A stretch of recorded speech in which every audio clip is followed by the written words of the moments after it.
Ibu Bapak sekalian, selamat datang kembali ke perkuliahan tentang Trade Related Intellectual Properties pada sesi yang kedua. Pada sesi berikutnya, kita telah mau belajar sedikit tentang apa itu intellectual properties. Yang tadi sekedar mereview, intellectual properties itu kalau dilihat dari ragamnya ada copyright dan satu lagi adalah industrial properties. Tadi pada tatap muka sebelumnya sudah kita bahas contoh-contoh, kemudian contoh pada level dunia tentang contoh tentang IPR dan pengaturan yang ada di Indonesia. Pada tatap muka yang saat ini, kita masih melanjutkan pada topik Trade Related Intellectual Properties, tetapi kita sebelum masuk pada apa itu isinya TRIPS, kita perlu tahu kaitan antara intellectual properties, kaitan antara kekayaan intelektual dengan aspek perdagangan internasional. Baik, saya mohon izin untuk share screen, Bapak Ibu sekalian.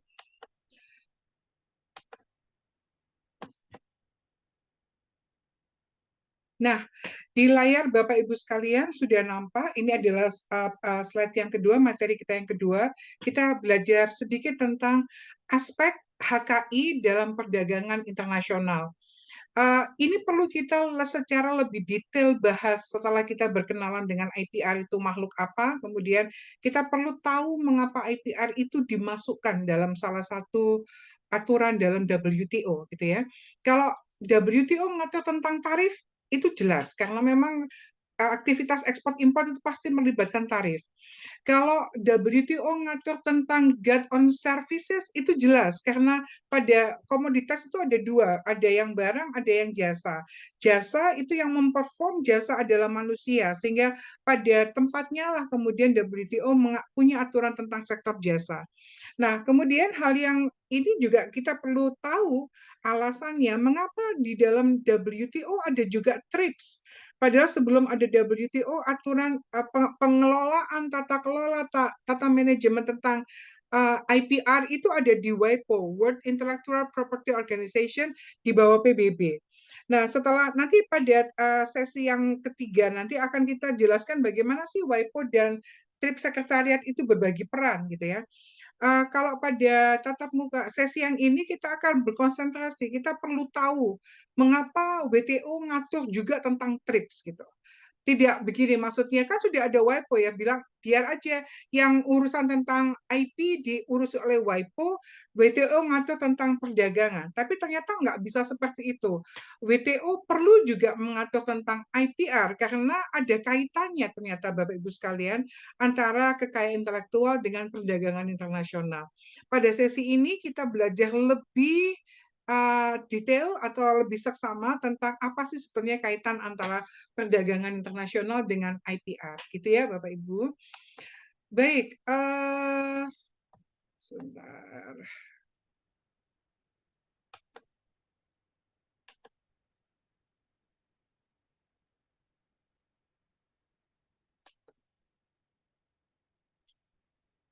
Oke, tadi pada tatap muka yang sebelumnya kita sudah belajar tentang intellectual properties itu apa, kekayaan intelektual itu apa, gitu ya.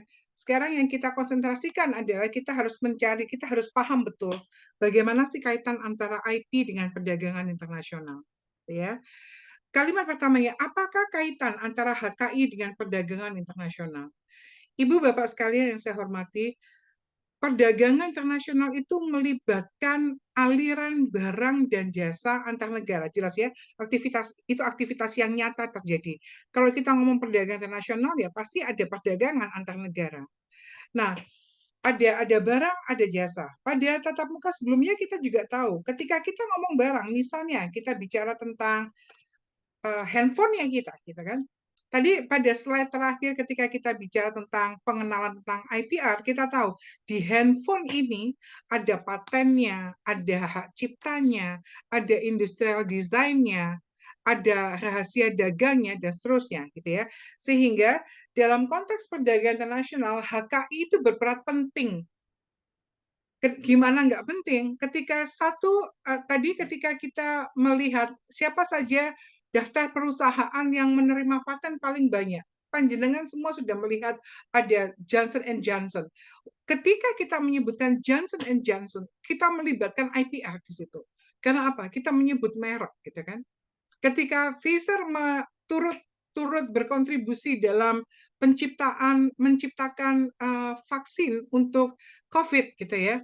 Pfizer kemudian itu merek. Kemudian rumus sehingga menghasilkan vaksin COVID itu paten, ya kan? Apa itu rahasia dagang juga. Nah, tentu saja sehingga tidak bisa dipungkiri bahwa aliran barang dan jasa yang diperdagangkan dalam skema perdagangan internasional itu di dalamnya pasti ada IPR-nya. Nggak mungkin tidak. Ketika kita melihat film-film Hollywood, film-film Hollywood di sinema-sinema kita, itu aspek jasa yang sangat jelas aspek IPR-nya, ya kan Bapak Ibu sekalian? Ketika Bapak Ibu sekalian memilih membeli mobil itu barang, di sana ada paten, ada merek dan seterusnya, sehingga barang dan jasa yang ditransaksikan dalam skema perdagangan internasional itu pasti mengandung IPR. Ya. Dalam konteks perdagangan internasional, HKI berperan penting. Berperan penting tadi itu elaborasinya seperti yang saya jelaskan tadi. Tidak mungkin dalam skema perdagangan internasional kita mentransaksikan barang dan jasa yang barang dan jasa itu nggak ada mereknya, nggak mungkin, pasti ada mereknya. Ketika orang di Prancis mengekspor champagne sendiri itu merek, kemudian champagne sendiri itu indikasi geografis, ada IPR-nya. Sekali lagi, berperan pentingnya itu di mana? Karena dalam barang dan jasa yang dipertukarkan dalam skema perdagangan internasional itu pasti ada intellectual properties-nya, gitu ya. Sehingga dalam konteks ini, Bu Bapak sekalian, IPR menjadi hal yang rezim HKI itu menjadi hal yang penting untuk dihadirkan. Karena apa? Untuk melindungi. Anda bisa bayangkan di awal-awal Indonesia gabung pada WTO, ya kan? Tahun 94-95-an itu, Indonesia itu membentuk tim Kepres 64, ya, Kepres tentang joinnya Indonesia ke dalam WTO. Itu salah satu tugasnya tim itu adalah mensosialisasikan HKI, mensosialisasikan isinya TRIPS, Bapak Ibu sekalian. Anda bisa bayangkan, waktu itu di Indonesia, waktu itu ditanggulangin, Bapak Ibu sekalian tentu mengenal ditanggulangin Anggun Sejahtera, itu pusatnya orang pengrajin tas tangan, dibuat tangan. Tetapi ketika itu tas tangan yang dibuat ditanggulangin, ditempelin merek Hermes, ditempelin merek Saint Ives Laurent. Dan waktu itu orang Indonesia berbondong-bondong ke Tanggulangin untuk apa? Untuk membeli tas tembakan katanya. Waktu itu kita masih belum malu beli tembakan. Kalau sekarang orang udah nggak mau beli tembakan ya. Tapi waktu itu orang masih senang piracy, mengkonsumsi atau menggunakan barang-barang bajakan itu masih senang. Ketika itu tahun 94-95 sepanjang Tunjungan di Surabaya itu kiri kanan orang jual CD bajakan. Film Hollywood yang baru kemarin ada di bioskop 2-3 hari sudah ada di Jalan Tanjung Anom itu jual CD-nya. Indonesia berkali-kali masuk priority watchlist di Amerika Serikat karena pelanggaran HKI yang kita lakukan.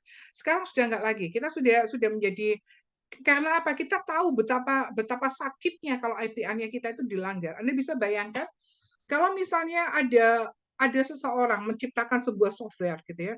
Untuk menciptakan software itu dia 3-4 bulan di dalam kamar, enggak tidur malam, mengkoreksi dada aplikasi, bikin aplikasi.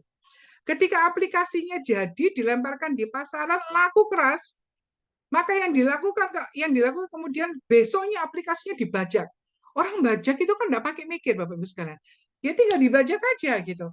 Dia tidak investasi waktu, dia tidak investasi brand investment, dia nggak ada waktu, nggak ada tenaga, nggak ada, sudah pasti barangnya itu laku di pasaran, dibajak, dia mendapatkan keuntungannya. Itu yang dirasakan oleh programmer di Indonesia. Kalau kemudian tidak ada IPR, Pak, nggak ada orang yang mau jadi programmer, Pak, nggak ada orang yang mau mengembangkan website atau apapun. Industri kreatif suatu negara itu pasti akan mati ketika nggak ada IPR. Karena apa? Nggak ada yang melindungi dia. Ketika satu buku laris, besoknya dibajak. Ketika ada satu film laris, besoknya dibajak. Dan ada aja orang yang mau beli bajakan tuh ada aja. Nah, persoalannya adalah bagaimana mendidik mentalitas sebuah bangsa agar tidak hobi dijadikan malu. Kalau di luar negeri mereka malu. Sama malunya dengan kalau itu kan pencurian, tidak pencurian. Ya, harusnya malu dong kita mengkonsumsi barang curian dengan jelas di depan mata itu barang curian, tapi kok kita tetap mengkonsumsinya itu secara etikal dan secara hukum itu tidak benar gitu. Tapi Indonesia sekarang masuk pada tahapan yang sangat membanggakan. Kita termasuk negara yang patuh pada IPR dan industri kreatifnya kita juga berkembang pesat. Anda lihat Gojek, Anda lihat Ruang Guru, Anda sebutkan semua aplikasi-aplikasi itu banyak startupnya ada di Indonesia. Kalau nggak ada perlindungan HKI, nggak ada orang yang mau susah-susah bikin startup yang di level industri kreatif. Karena apa? Susah, bikinnya susah, sumber dayanya tinggi, ketika laku panennya cuma sedikit. Meskipun IPR law-nya bilang paten 20 tahun, nggak sampai 20 tahun itu. Dalam hitungan bulan dibajak selesai dia. Gitu ya. Itu dari aspek sesama produsen. Di hubungan dengan konsumen juga menjadi persoalan Bapak Ibu sekalian ketika nggak ada tidak ada perlindungan IPR. Teman saya yang kerja di Astra Honda gitu ya, termasuk olinya gitu. Kalau nggak ada perlindungan IPR Bapak Ibu sekalian, kasihan konsumen-konsumen yang niatnya membeli oli asli, dapatnya oli palsu. Sudahlah dia membeli, mengeluarkan uang, dipakaikan di mobilnya, mobilnya jadi cepat rusak, double kerugian. Jadi berbicara tentang perlindungan HKI itu bukan hanya melindungi kepentingan, keuntungan material sesama pelaku perdagangan, tetapi juga sangat kental aspek IPR-nya. Kalau misalnya Anda kan ngeri sekali kalau kita beli obat tulisannya adalah Buriner Innerhalb Jerman gitu ya. Sudahlah kita beli harganya mahal tapi ternyata obatnya obat palsu. Bahaya sekali itu. Sehingga aspek perlindungan konsumen itu menjadi aspek yang krusial juga ketika kita membicarakan tentang HKI. Gitu ya Bapak sekalian. Nah, HKI berperan penting dalam melindungi kekayaan intelektual perusahaan atau individu yang terlibat dalam perdagangan. Ini misalnya melindungi terhadap pencurian hak, pelanggaran merek, dagang, dan pemalsuan produk. Tadi sudah saya elaborasikan secara sudah panjang lebar saya jelaskan. Bagaimana harmful-nya, bagaimana berbahayanya IPR itu ketika tidak ada perlindungan hukumnya. Gitu. Oli mesran kita maunya beli yang asli, kita nggak orang yang jualan nggak tahu, yang membeli nggak tahu. Mungkin yang jual juga nggak tahu bahwa yang dia jual itu adalah oli palsu. Berbahaya sekali. Sehingga kemudian nanti kalau cuma mobil rusak sih nggak apa-apa, tapi kalau kemudian kecelakaan menyabut nyawa itu sangat sangat fatal gitu ya. So arti pentingnya demikian Bapak Ibu sekalian. Kita lihat kemudian Bapak Ibu nggak bisa ini.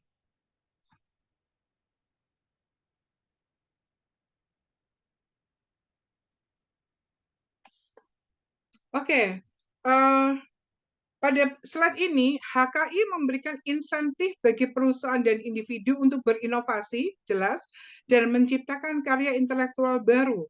Karena mereka tahu bahwa hak-hak mereka akan dilindungi dan mereka dapat memperoleh keuntungan dari inovasi mereka. Jelas Bapak Ibu sekalian, kalau tidak ada menjamin, tidak ada yang memberikan perlindungan terhadap hak mereka, maka mereka tidak akan mempunyai keinginan untuk terus berkreasi, ya kan? Saya susah-susah mengembangkan, mengkreasi, menyempurnakan misalnya paten ini gitu. Tapi nanti kalau sudah jadi nggak ada perlindungan dari negara, orang bajak-bajak seenaknya gitu ya, nggak bisa ditangkap, nggak bisa dihukum, nggak bisa dimintain ganti rugi. Ngapain saya susah-susah gitu. Nah, ketika negara tidak tumbuh sektor jasa itu kan sektor yang relatif relatif dalam tanda kutip mudah dilaksanakan nih Bapak Ibu sekalian. Karena yang harus di-empower itu adalah SDM-nya gitu. Dan high return-nya itu tinggi, ya kan? Kalau di luar negeri sana itu kan harga manusia ini kan tinggi sekali Bapak Ibu sekalian. Kalau di Indonesia kan mungkin nggak seberapa dihitung ya. Ongkos lelah itu nggak seberapa dihitung. Tapi kalau di luar negeri saya sedikit bercerita. Kenapa di luar negeri itu student itu nggak suka fotokopi? Karena biaya fotokopi dengan biaya buku itu unda-undi, Bapak Ibu sekalian.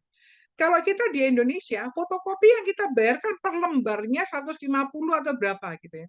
Tapi kalau di luar negeri, Bapak Ibu sekalian, per lembarnya dihitung dan kemudian ongkos dia berdiri memfotokopikan dokumen Anda itu Anda bayar juga. Bayangkan. Apalagi di luar negeri itu ada buku second. Artinya kalau mau beli buku second, dan buku second tuh banyak yang bagus, masih bagus. Ada yang udah dicoret-coret, tapi banyak juga yang masih bagus gitu. Kalau mau beli buku second itu lebih lebih lebih murah, lebih terjangkau daripada buku baru gitu ya. Nah, kalau memfotokopi itu jauh lebih mahal pasti daripada beli buku second. Sehingga pangsa pasar untuk fotokopian itu nggak ada di sana. Ada Kinko, tapi Kinko di luar negeri itu hanya mesin fotokopi dalam satu ruangan, kita fotokopi sendiri. Jadi kalau mau mempekerjakan orang untuk memfotokopikan, itu Anda bayar jasanya. Fotokopinya kan hasil produknya, tapi Anda menyuruh orang untuk memfotokopikan, itu Anda bayar jasanya. Jadi itu mahal gitu. Sehingga mesin fotokopi, toko fotokopi di luar negeri itu nggak pakai orang, cuma ada satu kasir, Anda beli kartunya, Anda isi kartunya berapa, fotokopian sendiri.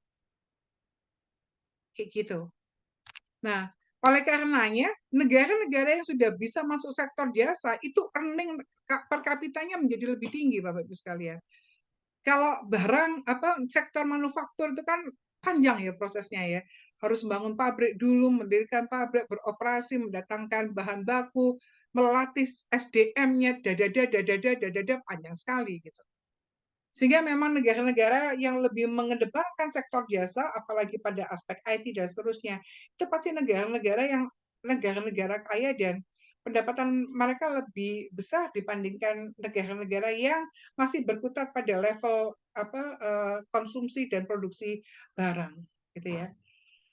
Anda bisa bayangkan kalau Gojek itu nggak mendapatkan perlindungan, kita nggak akan pernah tahu Gojek, Bapak Ibu sekalian. Ruang guru nggak akan pernah ada ruang guru.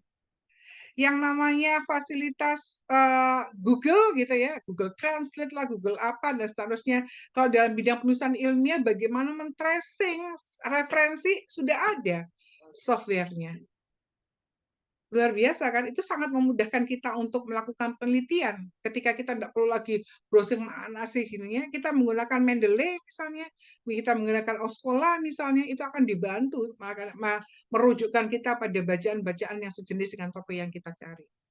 So kalau itu nggak ada perlindungannya, orang tidak akan tertarik untuk mengembangkan sektor software program, for example. Ya, dalam konteks perdagangan internasional, perlindungan HKI menjadi sangat penting karena perusahaan dapat menghadapi persaingan global dan potensi persaingan globalnya bagaimana? Yang dijual itu pasti adalah competitive advantage. Alibaba di Cina. Sebelumnya ada Amazon di Amerika Serikat. Sama-sama raksasa untuk e-commerce ya kan. Nah, itu persaingan global kan? Mereka memperebutkan pasar maya yang demikian lebar. Alibaba itu besar, yang relatif lebih baru, tapi yang dulu zaman sudah dulu ada Amazon gitu ya. Belum lagi kemampuan ada Lazada, ada Shopee, ada Zara dan seterusnya. Zara outletnya ada di Prancis, ada di kota Paris. Tapi untuk membeli produknya Zara nggak perlu ke Paris, langsung ke internet. Bayangkan Bapak Ibu sekalian, betapa barang asli Paris bisa kita beli tanpa harus ke Paris. Itu luar biasa. Itu kalau nggak ada orang yang pintar bikin aplikasi untuk itu, nggak akan mungkin berkembang. Anda dulu tahun 1990 volume perdagangan e-commerce masih rendah, tapi sekarang volume perdagangan e-commerce itu melonjak tinggi. Itu ya. Jadi kalau tidak ada perlindungan HKI, maka tidak ada insentif bagi perusahaan untuk mengembangkan dirinya. Mereka akan tidak berminat karena aspek HKI itu menjadi hal yang rentan tanpa ada perlindungan. Karena sangat mudah membajak, sangat mudah menduplikasi. Kalau tidak ada penegakan hukumnya sulit. Soal website misalnya, eh, apa zaman dulu itu di awal-awal BCA dibajak itu adalah klik BCA yang pembajaknya pakai yang BCA asli pakai CLICK, pembajaknya pakai KLIK, klik gitu kan. Orang yang nggak ngerti ngeklik yang palsu, kemudian terjadi diretas datanya, ngeri. Sehingga memang rezim HKI ini esensial dan sangat perlu mendapatkan perlindungan hukumnya. Kemudian berikutnya adalah apakah arti penting perlindungan HKI dalam perdagangan internasional? Yang pertama, arti pentingnya adalah HKI itu mendorong inovasi dan kreativitas, jelas. Melindungi HKI memberikan insentif bagi perusahaan dan individu untuk berinovasi dan menciptakan karya intelektual baru. Dan imbalan atas karya IPR itu tinggi, Bapak Ibu sekalian. Pak Habibie itu punya 4 paten kalau nggak salah tentang pesawat gitu ya. Pak Habibie itu meskipun maunya hidup sederhana, ya nggak mau ya, tetap kaya raya beliau. Orang karya patennya dipakai sampai sekarang. Industri pesawat terbang dimanapun itu dalam komponen produksinya menggunakan paten yang dimiliki oleh Pak Habibie. Beliau sudah wafat lama, tetapi ya terpaksa meninggalkan warisan yang banyak. Kalau kapan hari itu saya lihat di televisi dan di YouTube itu di garasinya beliau ada mobil mewah segala macam. Bukannya Pak Habibie maunya foya-foya, tapi terpaksa harus kaya raya. Gimana lagi? Paten di bidang teknologi pesawat terbang, 4 pula, dipakai sampai sekarang. Rumus yang ditemukan apa rumus, saya nggak tahu istilahnya. Ya tentu saja akan kaya raya. Nggak mau diterima gimana ya? Punya empat paten, punya 1 paten aja hidupnya serba serba ini serba pas-pasan kok. Pas pengen pergi bisa pergi, pas pengen beli bisa beli, kayak gitu. Jadi Pak Habibie ya terpaksa kaya raya karena memang punya 4 paten di industri penerbangan dan masih dipakai sampai sekarang. Pesawat terbang itu bisa sampai ke atas dengan seperti itu. Salah satu adalah rumusnya Habibie yang dipakai. Menarik ya. Jadi Habibie, maaf, dalam konteks perdagangan internasional, inovasi dan kreativitas menjadi faktor penting tentu saja untuk menjaga daya saing dan memperluas pangsa pasar. Clear ini ya. Jadi kalau kita nggak punya daya saing, maka kita yang akan dilibas oleh kompetitor kita. Kalau kita tidak bisa bertahan, tidak punya tidak punya nilai unggul, maka kita nggak akan bisa melebarkan pasar. That is very clear. HKI yang kuat memberikan perlindungan pada pencipta dan pemilik hak untuk memperoleh imbalan dan keuntungan asal dari keuntungan dari hasil inovasi mereka. Tentu saja hak eksklusif economic right, hak eksklusif dari sisi ekonomis dan pemanfaatannya itu menjadi imbalan. Jadi kan Anda yang menciptakan, Anda yang investasi tenaga, waktu, pikiran segala macam sehingga itu tercipta. Sehingga tentu saja sudah sangat wajar negara hanya memberikan hak eksklusif kepada pencipta untuk mengeksploitasi manfaat ekonomi yang muncul karena ciptaannya. Jelas. Jangan kemudian misalnya ya buku Laskar Pelangi atau Laskar Pelangi itu yang Andrea Hirata, begitu dia kemudian booming gitu ya, maka dijual di fotokopi. Kalau dibeli-beli di buku itu di platform online itu saya suka hati-hati karena sudah 2 kali beli. Saya itu loh niatnya beli dan saya tidak milih harga yang murah, saya pilih harga wajarnya segitu, saya compare dengan buku di Togamas di belakang rumah segitu. Saya beli pakai harga wajar di internet. Yang saya terima buku cetak, buku fotokopian loh. Ya saya komplain sama yang jualan, kok fotokopian sih? Kamu nggak punya buku aslinya kan. Kalau mau saya fotokopi sendiri harganya nggak 168.000, saya bilang gitu. Cuman itu loh, kalau kemudian tidak ada perlindungan HKI, maka orang dengan mudahnya gitu kan, atau dia cetak sendiri seperti itu padahal dia bukan pencetak pencetak dan penerbitnya, sangat bisa sehingga kemudian perlindungan HKI menjadi esensial. Kedua, mendorong investasi asing. Perlindungan HKI yang kuat menjadi faktor penting dalam menarik investasi asing. Gimana kaitannya? Kalau negara itu tidak menegakkan HKI dengan seksama, IBM mungkin nggak mau masuk ke Indonesia. Ngapain susah-susah misalnya buka pabrik di Indonesia? Atau ngapain susah-susah mengembangkan inovasi dan dijual di Indonesia? Karena Indonesia itu perlindungan HKI-nya rendah misalnya. Sehingga saya masukkan barang bagus sekarang, minggu depan sudah ada barang bajakannya. Dan pemerintahnya tidak melakukan apa-apa. Itu yang terjadi kalau kemudian perlindungan HKI-nya tidak serius dan tidak seksama. Gitu ya. Perusahaan-perusahaan yang berinvestasi di negara lain cenderung mencari jaminan bahwa inovasi dan kekayaan intelektual mereka akan dilindungi secara hukum. Masuk akal dan memang seharusnya seperti itu.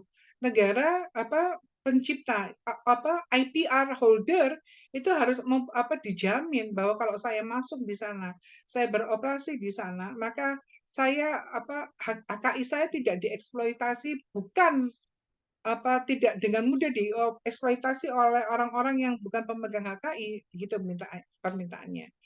Dengan adanya perlindungan yang memadai, maka negara menjadi lebih menarik bagi investor asing yang ingin memasuki pasar dan berkontribusi pada pertumbuhan ekonomi. Saya yakin ini hal yang sudah jelas.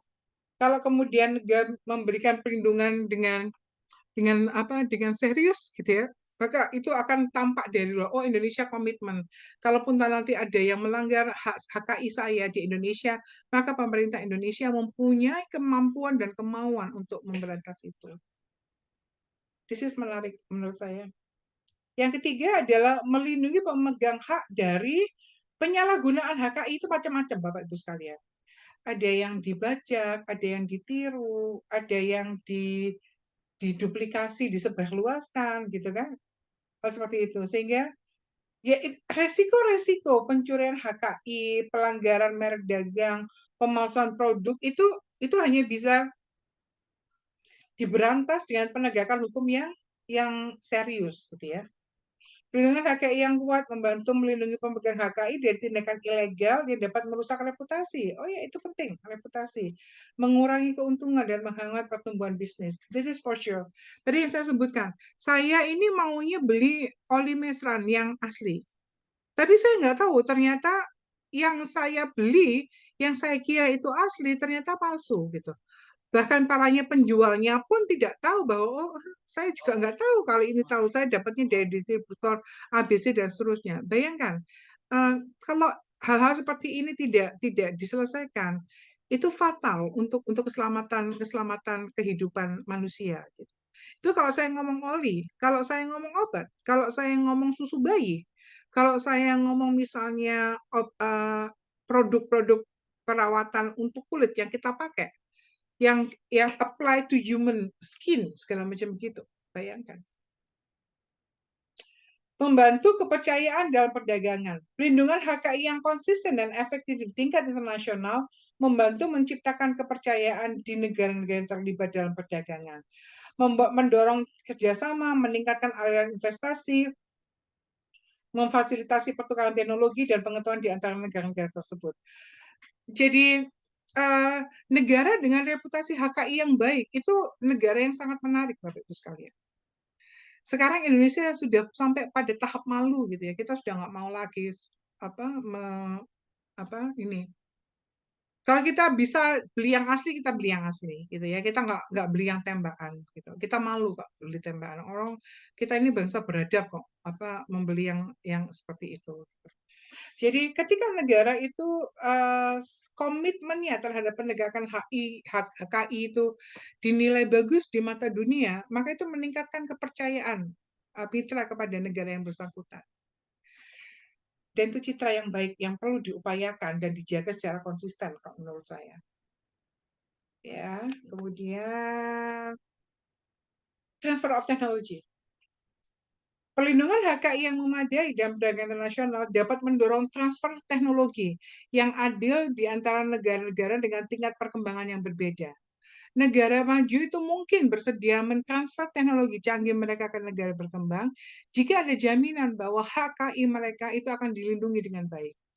Transfer of teknologi itu meskipun seringkali dipersyaratkan sebagai sesuatu yang memaksa gitu ya. Ya kamu bisa berdagang dengan saya, tetapi kamu harus reveal teknologi yang Anda pakai kepada saya, sehingga saya tidak selamanya tergantung pada Anda. Itu biasanya omongannya negara-negara berkembang begitu. Pada negara maju yang ingin masuk ke negaranya sebagai negara pasar kan. Indonesia itu menarik Bapak Ibu sekalian di mata internasional karena apa? Penduduknya banyak. Daya belinya tinggi. Meskipun pendapatannya tidak besar, tapi daya belinya tinggi kan. Amazingnya orang Indonesia gitu.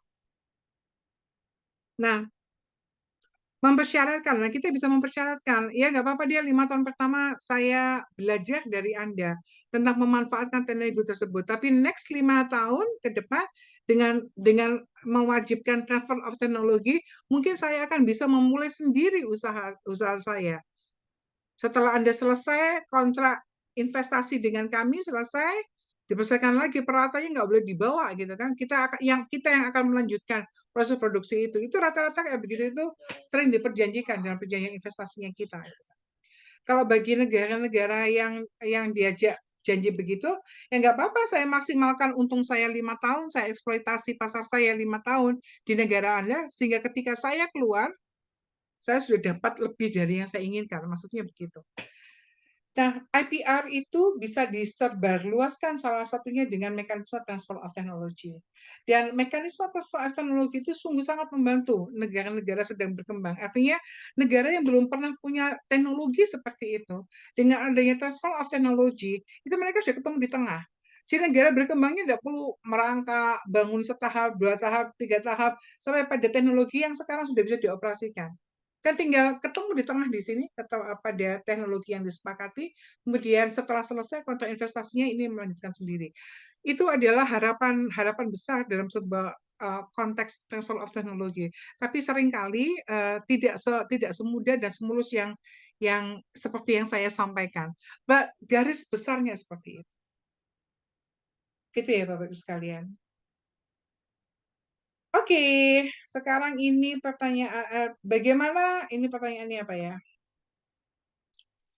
Bagaimana rezim HKI memberikan perlindungan? Sebentar Bapak Ibu sekalian.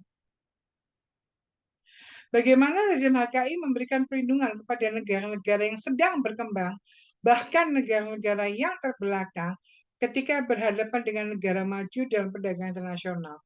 Nah, Bapak Ibu sekalian, perlindungan HKI yang memadai itu sebetulnya sangat potensial untuk meniadakan eksploitasi negara yang maju terhadap negara yang sedang berkembang.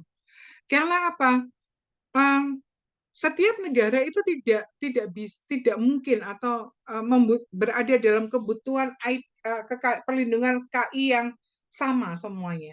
Negara-negara Eropa oke lah ya, memang KI itu kayak intelektual itu memang tumbuh besarnya di sana gitu. Tapi kalau misalnya kita lihat Gambia, kita lihat apa Coast Ivory, negara-negara Afrika itu, mereka mereka mungkin SDM tidak belum kuat, belum unggul, kemudian peradabannya mereka belum belum punya ikatan demikian intim dengan HKI, sehingga nggak terlampau penting bagi mereka untuk mengadakan paten. Karena apa? Lahan saya terbatas, saya tidak punya paten yang berbasis manufaktur ya. Saya tidak punya tenaga ahli di sini, sehingga saya tidak berkecimpung atau tidak bergerak dalam sektor hukum perdagangan barang. Sehingga kemudian menyelenggarakan rezim paten bagi mereka itu sesuatu yang besar, tapi kemanfaatannya sedang tidak mereka butuhkan ketika itu. Nah, bagaimana skema ini bisa diatasi dengan HKI? Artinya, jangan sampai kemudian dengan adanya pengaturan HKI yang sangat canggih gitu ya, itu tidak memberikan manfaat apa-apa kepada negara berkembang maupun negara yang terbelakang. Karena apa? Mereka puas dengan kondisi sekarang. Mereka mau meningkatkan grade kualitas SDM-nya mereka tidak semudah membalik tangan dan tidak bisa cepat gitu. Sehingga pertanyaannya adalah kalau secara internasional kita sudah punya rezim yang demikian canggih gitu ya, dan kemudian TRIPS mengatakan rezimku ini sifatnya adalah bersifat minimum standar gitu ya. Katanya negara-negara yang terbelakang, saya itu kondisinya saya di bawah minimum standar, tapi I'm happy with our life. Kalau ngomong kayak gitu mau apa? Kalau memang negara itu misalnya negara pulau yang dia jual cuma pariwisata pulaunya, dia tidak perlu menyelenggarakan hukum paten, mana yang mau dipatenkan. Bahwa dia butuh hak cipta mungkin iya. Dia butuh varietas tanaman mungkin iya, tetapi tidak ada sumber daya manusia di negara itu yang yang melakukan budidaya, yang untuk aktivitas-aktivitas itu dia memerlukan perlindungan HKI. So this one bagaimana? IPR itu pertanyaannya ini bagus ya. Bagaimana rezim HKI memberikan perlindungan kepada developing country dan least developed country ketika ia berhadapan dengan negara maju dalam perdagangan internasional? Yang pertama, saya mohon izin ambil minuman dulu Bapak Ibu sekalian ya.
Baik. Rezim HKI menciptakan kerangka hukum yang memungkinkan negara developing country dan least developed country untuk mengakses teknologi, pengetahuan dan inovasi yang dihasilkan oleh negara maju. Dengan cara apa? Ya, dengan mematuhi HKI yang dimiliki oleh perusahaan maju, negara berkembang dapat mendapatkan izin atau lisensi untuk menggunakan teknologi tersebut melalui itu mekanismenya. Licensing, TOT, transfer of technology gitu ya. Uh, ini dapat mempercepat kemajuan teknologi di negara berkembang dan pertumbuhan ekonomi jelas. Artinya, ketika negara maju masuk untuk berinvestasi ke negara sedang berkembang atau least developed country, dan yang dia investasikan itu sebuah misalnya sebuah komoditas yang untuk memproduksi itu membutuhkan sebuah teknologi, maka ketika dia melakukan direct investment ke negara tersebut, maka ya tentu saja negara negara penerima investasi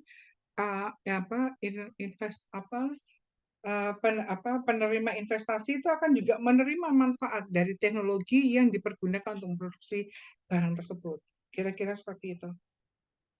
Kemudian transfer of technology. Nah, tadi barusan saya omong, ternyata keluar di sini. Rezim HKI mendorong negara-negara maju untuk melakukan transfer of teknologi yang adil di negara yang sedang berkembang. Dalam konteks hak paten, TRIPS itu memungkinkan negara berkembang menggunakan mekanisme yang lebih fleksibel yang disebut sebagai pencabutan wajib untuk memperoleh lisensi kompulsif atas paten tertentu yang dianggap penting. Artinya TRIPS itu karena kita tahu WTO sebetulnya pro juga terhadap developing countries, sehingga ketika developed country melakukan kemitraan kerjasama dengan developing country atau least developed, termasuk di dalamnya least developed country, maka TRIPS itu menyediakan mekanisme ada yang lisensi wajib dan seterusnya, gitu ya. Sehingga ini memudahkan negara-negara negara sedang berkembang untuk membangun industrinya atau membangun teknologi tertentu di negara yang tidak dari nol, ya berangkat dari teknologi yang sudah ada, yang sudah dikembangkan oleh negara maju, tinggal kemudian kita sempurnakan, kita manfaatkan dan kita sempurnakan. Pembangunan kapasitas, jadi capacity building gitu ya. Rezim HKI juga menyediakan kerangka kerja untuk membangun kapasitas, untuk capacity building negara developing countries. Bapak Ibu sekalian biasanya nggak ngulang-ngulang. Jadi kalau kita di WTO itu ketika menyebutkan tentang developing country, maka di dalamnya termasuk least developed country, maka di dalamnya termasuk underdeveloped country dan least developed countries. gitu ya. Yang overall total keseluruhannya adalah 2/3 dari semua negara anggota WTO. Sehingga nggak benar ketika orang bilang bahwa WTO itu didominasi negara kaya. Enggak, negara kaya cuma sepertiga. 2/3-nya adalah developing country. Yang ketika kita bicara tentang developing country, di dalamnya itu adalah ada underdeveloped country dan ada least developed country. Jadi sekedar note dari saya. Bantuan teknis dan dukungan bagi negara maju, organisasi internasional dan lembaga pengatur seperti WIPO, organisasi HKI dunia, World Intellectual Property Organization, itu juga termasuk berperan sangat penting untuk melakukan capacity building. Melalui bentuk apa ya? Pelatihan, transfer pengetahuan, pendanaan proyek, sehingga negara berkembang dapat mengembangkan sistem hukum dan kelembagaannya yang untuk lebih memperkuat. Jadi ketika HKI kuat, itu yang memperoleh manfaat itu tidak saja negara itu pasti akan menerima manfaat, kalau banyak manfaatnya. Tapi yang lebih utama adalah kuatnya perlindungan dan penegakan hak di suatu negara itu pasti akan berdampak langsung dan secara signifikan kepada masyarakatnya sendiri dan pada orang asing untuk begini, perlindungan HKI yang kuat itu menjadi salah satu magnet atau menjadi salah satu komponen penentu untuk negara mau berinvestasi atau tidak berinvestasi di negara tersebut. Kira-kira seperti itu. Kemudian yang keempat, fleksibilitas dalam perlindungan HKI. Rezim HKI juga mengakui perlunya fleksibilitas dalam perlindungan HKI, terutama dalam konteks kesehatan dan akses ke obat-obatan yang terjangkau. Ini menjadi perdebatan yang sangat luas ketika kita sedang berada pada pandemi, gitu ya, Bapak sekalian.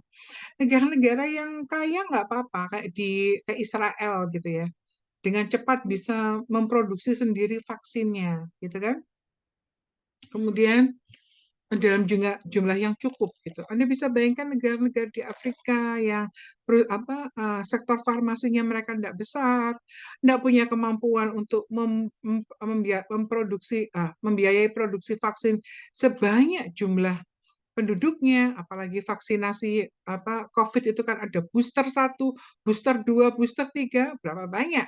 Kalau Indonesia 270 dikalikan aja 3 kali berapa sudah berapa ampul yang harus diproduksi gitu ya.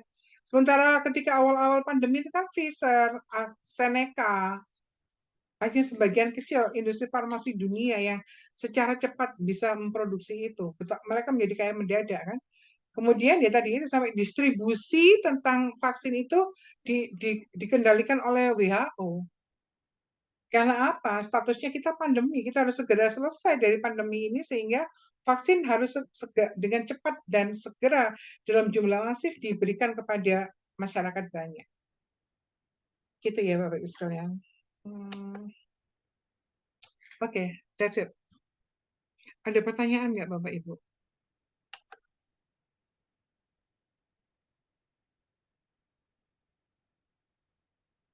Nggak ada ya. Kalau tidak ada, saya lanjutkan ya. Nanti mudah-mudahan nanti sebelum asar kita sudah bisa selesai. Saya masuk pada topik yang ketiga, Bapak Ibu sekalian.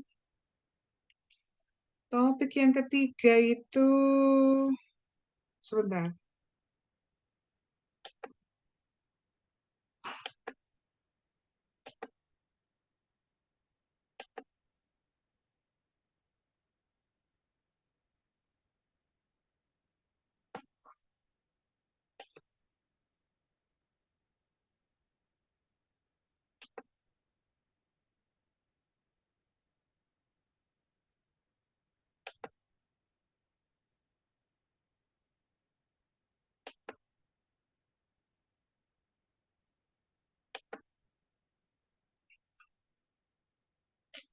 Oke,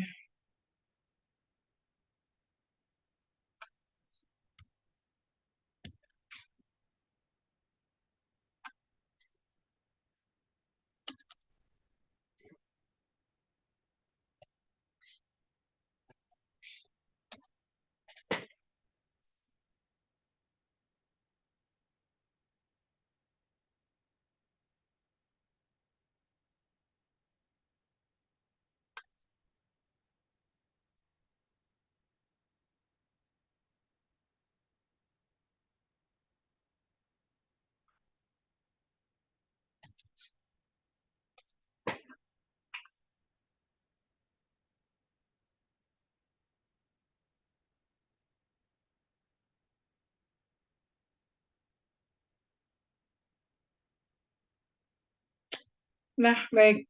Kita lanjutkan pada materi yang terakhir kita pada hari ini adalah kita tadi sudah di tatap muka pertama kita bicara tentang apa kita pengenalan IPR itu apa, kemudian kita baru saja selesai memberikan penjelasan tentang apa itu eh, mengapa HKI itu berkaitan dengan perdagangan internasional. Nah, sekarang kita masuk pada intinya ketentuannya TRIPS itu seperti apa, gitu ya isinya. Jadi ini Bapak Ibu sekalian, TRIPS ada di mana? Ada di sini, ini ya. Di aneks berapa tadi? Aneks 1. Aneks 1 A-nya adalah GATT, aneks 1 B-nya adalah GATS, aneks 1 B-nya ada TRIPS. Gitu. Saya saya saya berhenti dulu 15 menit ya Bapak Ibu sekalian ya.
Saya ulangi. Jadi ini tadi Bapak Ibu sekalian yang pada slide ini TRIPS ada di sini, di sini aneks 1 ya kan, ini aneks besarnya, kemudian aneks 1 dan ini adalah tadi yang saya sampaikan. Pada slide pertama sudah pernah saya sampaikan, IPR itu hak eksklusif yang diberikan oleh negara kepada orang atas daya kreasi dan penciptaannya. Gitu. Ini juga sudah saya sampaikan, IPR itu dibagi menjadi dua, copyright dan industrial properties. Industrial properties itu menjadi dua lagi, distinctive sign, trademark, geographical indication, yang dimaksudkan untuk menstimulir inovasi, desain, kreasi teknologi itu adalah paten, industrial design, trade secret, integrated circuit. Oke ya. Sekarang isinya TRIPS Pak, Bapak Ibu sekalian. Kalau yang tadi 1 dan 2 tadi itu tentang pengenalan HKI dan mengapa HKI itu penting dalam segmen perdagangan internasional. Sekarang ini isinya apa gitu? Isinya TRIPS itu apa? Jadi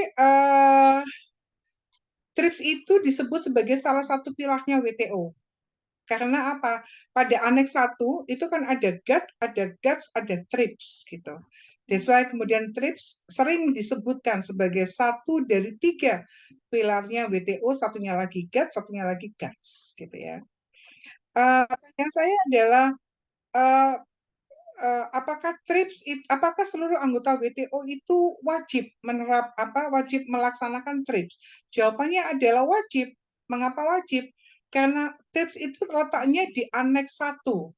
Sementara kita tahu di awal-awal kita kuliah, sudah pernah saya sampaikan, aneks 1, aneks 2, aneks 3, itu sifat berlakunya adalah compulsory dan single undertaking.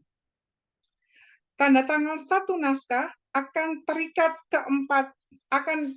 3 aneks. Yang aneks 4 sifatnya plurilateral, tidak wajib. Hanya berlaku bagi negara-negara yang punya industri yang di dalam sektor itu diatur oleh plurilateral agreement. Nah, oleh karena TRIPS itu ada di aneks 1C dan aneks 1 bersama-sama dengan aneks 2 dan aneks 3 itu adalah apa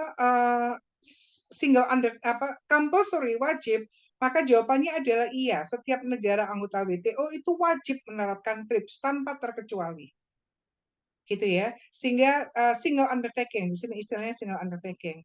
Karena TRIPS agreement adalah part dari package ya, package 1 2 pada aneks 1, maka tentu saja setiap anggota WTO mempunyai kewajiban untuk menerapkan TRIPS gitu ya. Kemudian sebelum ada WTO, apakah ada nggak sih sebetulnya pengaturan tentang IPR sebelum di WTO, ada WTO Agreement tahun 94? Jawabannya adalah selama 86 sampai 94, sebelum perundingan Uruguay Round, itu belum ada specific agreement yang mengatur secara rinci tentang IPR, belum ada. Bahwa IPR itu disebut ada, tapi hanya disebutkan seperti ini. Hanya cuma kalimat ini aja, to secure compliance with law and regulation related among other things to intellectual property. Sudah, cuma disebutkan di sini dalam konteks ini saja sudah. Dan penyebutan ini tentu saja jauh dari memadai ya Bapak Ibu sekalian ya. Sangat berbeda dengan TRIPS yang mengatur banyak hal. Tapi kalau sebelumnya cuma disebut seperti ini, which is sama sekali tidak adequate. But dimension iya, tetapi aturannya tidak ada. Nah, sekarang pertanyaannya adalah, kan tadi pada tatap muka sebelumnya sudah saya sebutkan, sebelum ada TRIPS, sebelum ada WTO, itu PBB sudah punya lembaga, sudah mendirikan lembaga khusus yang ngatur tentang IPR, namanya WIPO, World Intellectual Property Organization, Bapak Ibu sekalian. Sekarang setelah ada TRIPS, maka sekarang gimana ini urusannya? Gimana urusan TRIPS dengan WIPO? TRIPS sekitar dengan WIPO seperti apa? Bagaimana kaitan dengan aturan yang dimunculkan karena TRIPS dengan ketentuan-ketentuan atau convention-convention tentang IPR yang ada jauh sebelum WTO ini berdiri? Jawabannya ada di sini. Bapak Ibu sekalian, TRIPS itu mengatakan TRIPS itu komponen pokoknya adalah dua, Berne Convention dan Copyright Convention. Berne Convention dan Paris Convention itu adalah dua konvensi besar dalam topik perdagangan internasional, dalam topik intellectual properties yang lahir dengan umbrella WIPO. Sehingga kalau dulu tidak semua negara itu ikut Berne Convention, tidak semua negara ikut Paris Convention, tetapi ketika negara itu menjadi anggota WTO, maka automatically dia akan terkena aturan Paris Convention dan Berne Convention. Karena apa? Paris dan Berne Convention itu adalah dua komponen utama dalam TRIPS. Artinya apa? TRIPS itu mengakomodasi. TRIPS itu memang sudah memposisikan dirinya sebagai sebagai aturan hukum yang menyempurnakan atau merangkum dari apa yang sudah ada. Gitu ya. Itu kemudian, nah,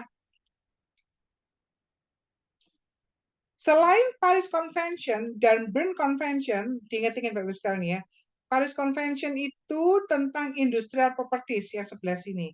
Kalau Berne Convention tentang copyright, ingat-ingat ya, tadi itu ketika kita ngomong IPR pada tahap pengenalan, saya perkenalkan pada Anda ada copyright, ada industrial property. Copyright-nya itu pakai Berne Convention, industrial properties-nya pakai Paris Convention. Itu dua isi utama dan pertamanya.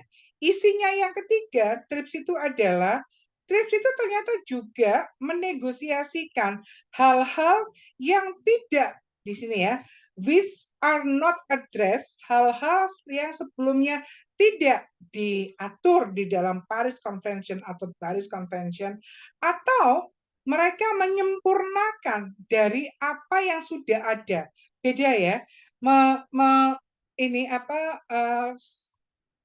mengatur sesuatu yang sebagai additional obligation dan menyempurnakan dari yang sudah ada. Nah, hasil dari yang antara Paris dan Berne Convention yang tidak diatur, didiskusikan di dalam TRIPS, kemudian yang sudah ada pengaturannya disempurnakan di dalam TRIPS.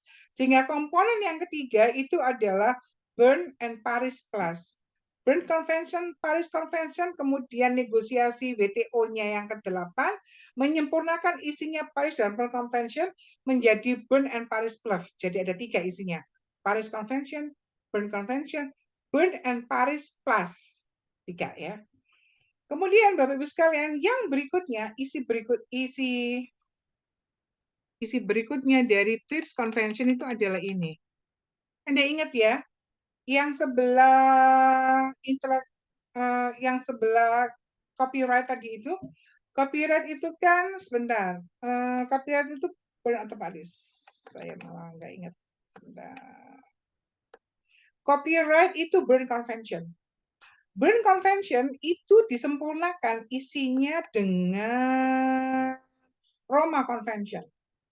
Ingat ya Bapak Ibu sekalian, ini yang Performance Producer of Phonogram Broadcasting Organization itu ada di Roma Convention. Jadi copyright dan right related to copyright itu yang diatur pada Roma Convention. Sementara kalau pada sesi yang pertama tadi saya tunjukkan gambarnya desain tata gambarnya integrated circuit gitu ya Bapak Ibu sekalian. Nah, ketentuan tentang perjanjian internasional yang khusus ngatur tentang sirkuit integrated circuit itu adalah IPIC, Treaty on Intellectual Property in Respect of Integrated Circuit. Sehingga Bapak Ibu sekalian, isi keseluruhan dari TRIPS itu adalah ini. Artikel 2 TRIPS mengatakan bahwa 1, 2, 3, 4, 5 ini berlaku. Jadi ketika Anda menjadi anggota WTO, maka Anda Anda akan dijangkau tentang aturan TRIPS sebagaimana diatur pada 1, pada 2, 3, 4, dan 5. Demikian. Gitu ya. Sekarang isi, masih tentang isi. Jadi tadi sudah saya sebutkan TRIPS itu isinya apa saja. Isinya tadi seperti ada 3 ya. Ada Paris Convention, Berne Convention, Paris and Berne Plus, kemudian IPIC, dan Roma Convention 5. Nah sekarang bagaimana di sini disebutkan ketentuan dalam TRIPS itu berlaku sebagai minimum standar. Artinya apa? Negara anggota WTO itu kalau aturan IPR-nya itu minim isinya seperti apa yang diatur dalam TRIPS. Mengatur lebih boleh, mengatur kurang tidak boleh. Penjelasannya seperti ini. Mengatur kurang misalnya perlindungan untuk hak cipta itu adalah seumur hidup plus 40 tahun, gitu ya. Tapi kalau misalnya Indonesia sebelum ikut WTO hak ciptanya adalah seumur hidup plus 20 tahun. Karena ikut WTO, maka seumur hidup dipanjangkan 40 tahun. Gitu ya. Kalau misalnya perlindungan paten pada satu negara itu adalah 10 tahun gitu. Padahal ketentuan tentang perlindungan paten secara internasional adalah 20 tahun, maka ya kamu rubah atau durasi perlindunganmu minim harus 20 tahun. Diatur lebih boleh, diatur kurang tidak boleh. Tapi kalau khusus untuk paten, negara-negara itu 20 tahun sudah cukup. Karena 2 tahun ke-21 saatnya untuk untuk membuat teknologi yang baru gitu. Teknologi kan cepat berkembang bagus sekali ini. Artinya tidak terlampau menarik memberikan perlindungan panjang-panjang. Sehingga sekali lagi minimum standarnya adalah seperti itu. Mengatur lebih boleh, mengatur kurang tidak boleh. Oke. Sekarang pertanyaannya adalah kalau begitu ketentuan tentang HKI seluruh dunia, seluruh anggota WTO harus sama. Pelek kayak TRIPS. Jawabannya adalah tidak. WTO memberikan ruang bagi negara-negara untuk mengatur sendiri berkaitan dengan implementasi profession dan berkaitan dengan penerapan aplikasinya. Misalnya begini, kalau di Amerika Serikat tentang IPR itu didangani oleh Kementerian Perdagangan. Kalau di Indonesia Kementerian Kehakiman. Di negara lain perindustrian. Di negara lain berdiri sendiri boleh. Itu bukan urusannya WTO. Itu urusannya masing-masing negara. Tetapi substansi pengaturanmu wajib minimum seperti TRIPS, gitu ya. Jadi memberikan ruang untuk mengaplikasikan metode aplikasinya beda-beda. Karena apa ya? WTO menghormati diversity of legal framework-nya seperti apa. Ya, this one. TRIPS itu mengcover 5 hal. Yang pertama adalah basic principle of trade system, kemudian bahwa di dalam penerapan perdagangan itu mutlak diperlukan IPR, perlindungan IPR. Kenapa mutlak diperlukan perlindungan IPR? Itu ada di tadi pada sesi yang kedua. Kemudian bagaimana memberikan adequate perlindungan yang memadai terhadap IPR. Kemudian bagaimana negara menerapkan haknya, menegakkan HKI di negaranya, gitu ya. Kemudian bagaimana penyelesaian sengketa. Kemudian yang berikutnya ada transisi agreement untuk negara-negara yang memang tidak bisa serta-merta. Tadi yang saya katakan, contoh, kalau ada negara di Afrika misalnya, negara pulau, memang dia hidupnya dengan keindahan pulaunya, gitu kan. Nggak punya pabrik juga, nggak memungkinkan lahannya, SDM-nya tidak ada, sehingga rezim paten itu nggak terlampau dibutuhkan, bukan essential needs-nya mereka, gitu. Nah, untuk negara-negara, padahal dia anggota WTO, ketika dia anggota WTO, dia harus tunduk pada Aneks 1 dan di dalamnya ada Aneks 1C. Maka nggak mau tidak mau dia harus menerapkan TRIPS gitu. Nah, negara-negara dengan karakter seperti ini memerlukan waktu untuk masuk pada sistem yang dipersyaratkan oleh WTO. Oke, itu kemudian. Jadi pada intinya Bapak Ibu sekalian, TRIPS itu minimum standar yang memperbolehkan negaranya untuk mengatur lebih tetapi tidak boleh mengatur kurang gitu ya. Ada hal yang menjadi kewenangan masing-masing negara berkaitan dengan metode implementasi gitu. Itu intinya. Kemudian ini tadi yang saya sebutkan ya, Intellectual Property Agreement itu basic principle. Ini ada perlindungan IPR-nya, enforcement right itu pada ini, satu mendiskusi dan seterusnya. Ini diagram menarik. Oke. Sekarang isi standarnya tipsnya apa? Isinya tips apa? Ada 3, standar, enforcement, dan dispute settlement. Kita lihat satu persatu standarnya yang tadi itu. Oke, tentu saja, Bapak Ibu sekalian yang saya hormati, kalau ngomong WTO itu tidak pernah bisa lepas dari prinsip non-diskriminasi. Dan prinsip non-diskriminasi itu hanya bisa berdiri ketika disupport oleh transparansi. Jadi transparansi dan non-diskriminasi itu akan selalu ada di mana-mana ketika kita bicara tentang WTO. Gitu ya. Pun di dalam TRIPS bahwa prinsip non-diskriminasi itu tidak hanya diberlakukan di GATT atau GATS, tapi di TRIPS pun boleh. Terdapat ketentuan tentang non-diskriminasi bahwa Anda tidak boleh mendiskriminasi dalam aspek HKI terhadap mitra dagang Anda. Misalnya, kalau barang dari luar wajib dapat sertifikat HKI untuk berjualan di negara Anda gitu ya. Tapi perusahaan nasional negara Anda sendiri nggak ada tidak dipersyaratkan untuk mendapat untuk mendaftarkan dan seterusnya gitu. Itu tidak boleh melanggar NTO gitu. Atau misalnya Anda ketat sekali terhadap negara A berkaitan dengan HKI, tetapi Anda sangat lunak, bahkan Anda mengabaikan gitu ketentuan HKI di negara B. Itu nggak boleh. Semuanya harus pada standarnya TRIPS. Tidak boleh satu diperlakukan ketat, satu dilunakkan, sampai tidak usah diperiksa gitu, nggak boleh begitu.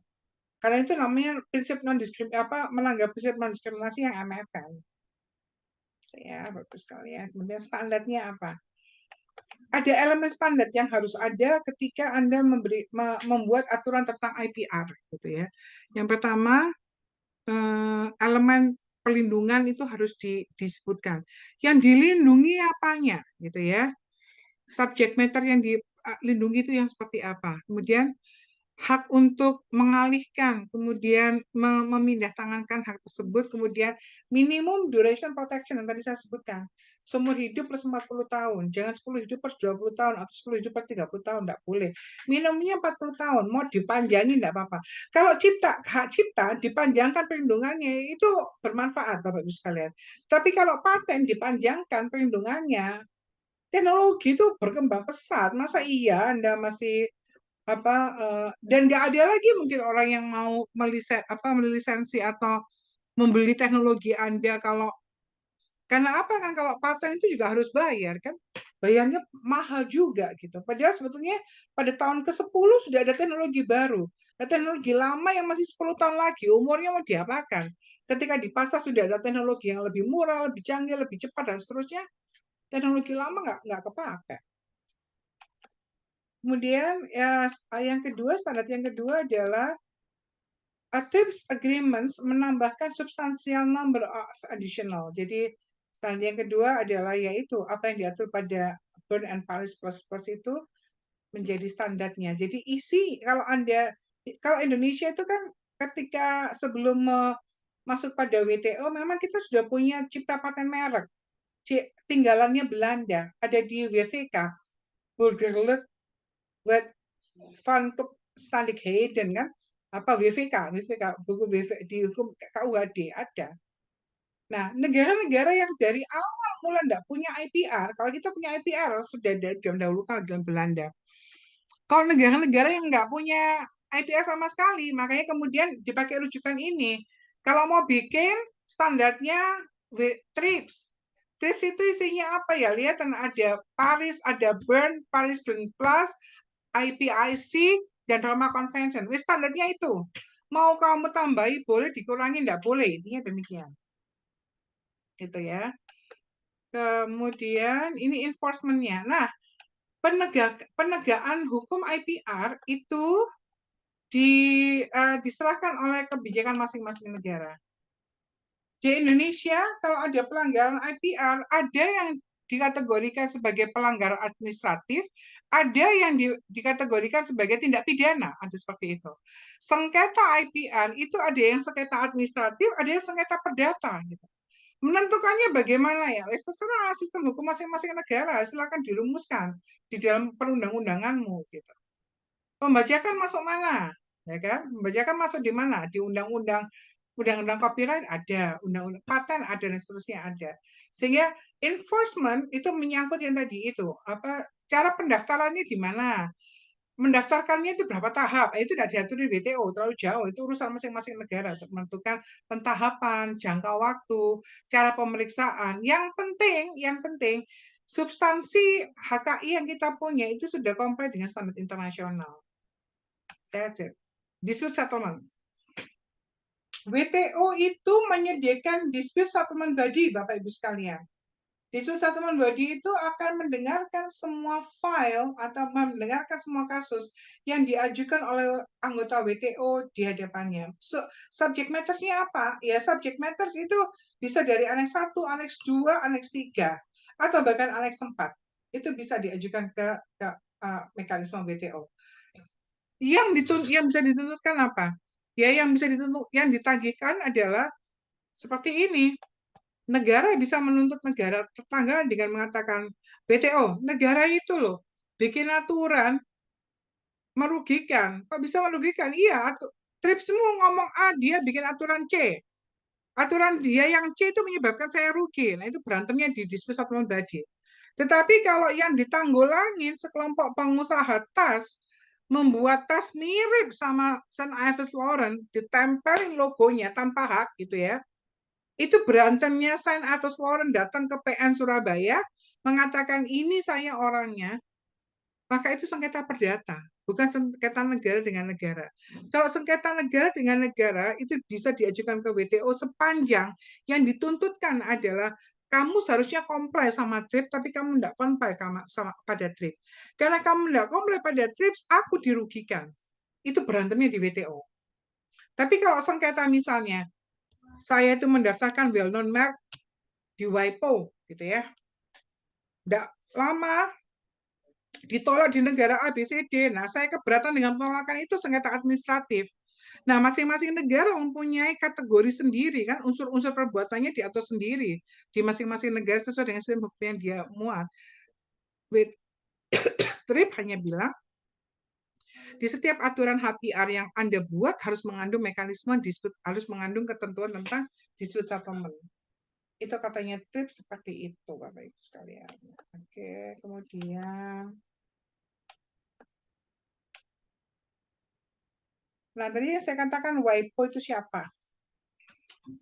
WTO itu berdiri tahun 94, WIPO itu sudah berdiri sejak tahun 67, luar biasa, ya kan? Tahun 74 berjalan mekanisme organisasinya.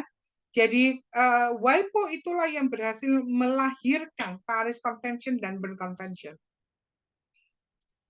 Nah, dia ngurusin apa sekarang? WIPO itu tugasnya adalah untuk mempromot intellectual property protection melalui kerjasama internasional antar negara dan kolaborasi antar organisasi internasional.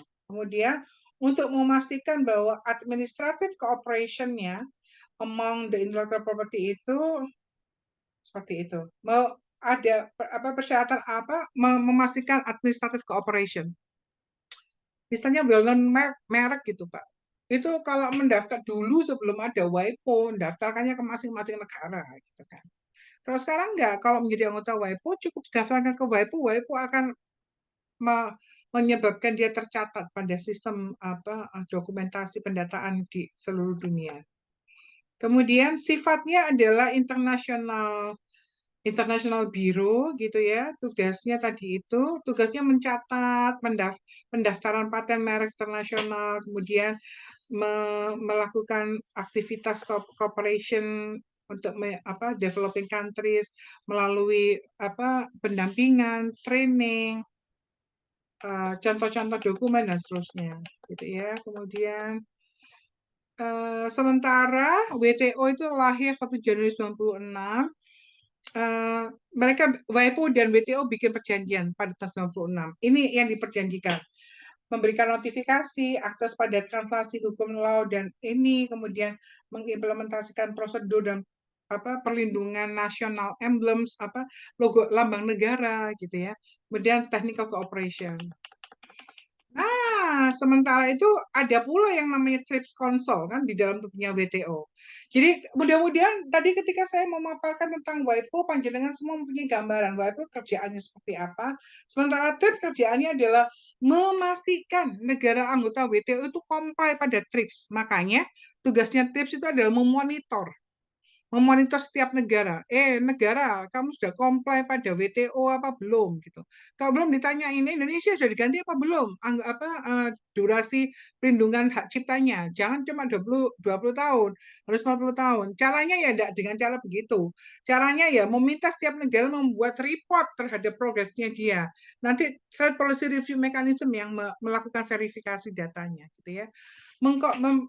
Bertanya konsultasi berkaitan dengan trade issue, kemudian ada technical cooperation dalam program kerja, dan mereview dan menegosiasikan spesifik subjeknya. Sudah, alhamdulillah. Bapak Ibu sekalian ada pertanyaan enggak?